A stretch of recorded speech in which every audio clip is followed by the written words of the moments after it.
Animation isn't an actual job, is it? It's not a real job. But what if I told you you can make some good money as an animator?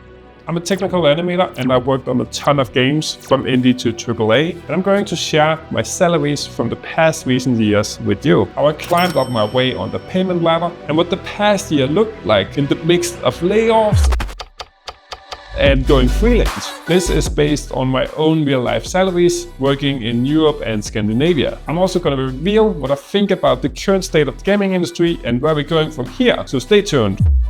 Game development or animated films is a global industry. You can work from anywhere in the world, but salaries can vary widely depending on where the studio is located. The US has the highest salaries, followed by the UK and then Scandinavia. Even though the salaries are higher in Scandinavia, the tax is also insanely high at 40 to 50%. However, the cost of living in the US is also high, which also varies a lot depending on where you're living. So keep that in mind when you are comparing. My salaries are higher than what you would get in South for Europe, but lower than what you would get in the US. I'm based in Sweden. If you're working as an artist or animator, salaries are generally a bit lower than if you add tech to the title. Tech artists or tech animators tend to get a bit higher salary because it combines the disciplines and there's a higher demand for it. There's also a difference whether it's a startup with good funding, a startup with no funding, or an established AAA studio. I got my first job as a technical animator, and before that I had my own company where we did character for games,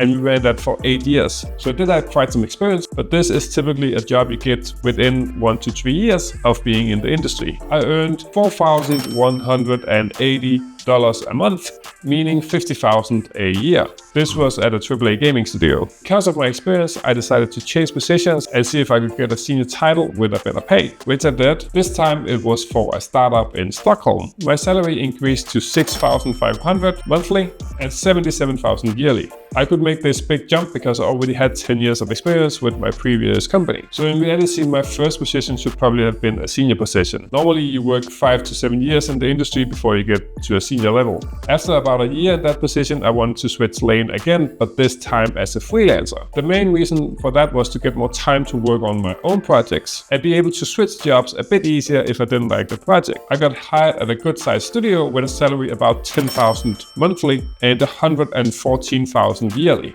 However, the contract for this position was only 5 months. I got this gig before the industry was just completely burning, which was quite lucky. A lot of studios were firing and it was decided not to prolong my contract after those 5 months. This changed my situation drastically, but it's a rescue run when you're freelancing. The last 7 months after my contract had ended, I haven't actually been able to land another job. I worked part-time for a couple of studios and been doing some teaching. It gave me a chance to try out a new business strategy where you can subscribe to my services as an animator, and it's given me time to work on personal projects. Because of situations like this, you need to have a buffer in your budget. I could last about 5 months without any income, and because I supplemented that with smaller jobs, I could stay afloat. So how much did I actually make my first year of being a freelancer? In total, I earned about $74,000 before tax, which seems good, but if you look at it per month, it doesn't seem that good because my income is really going down drastically. Before you're going freelance, you also need to consider that sometimes you have to buy licenses for software. Often you work from home, but if it's like a local studio, then you sometimes also go to the studio. Pension is not included because you're freelancing, so you have to take that out of the salary as well. So even if your rate is quite a bit higher, around 20 to 30% goes to just licenses,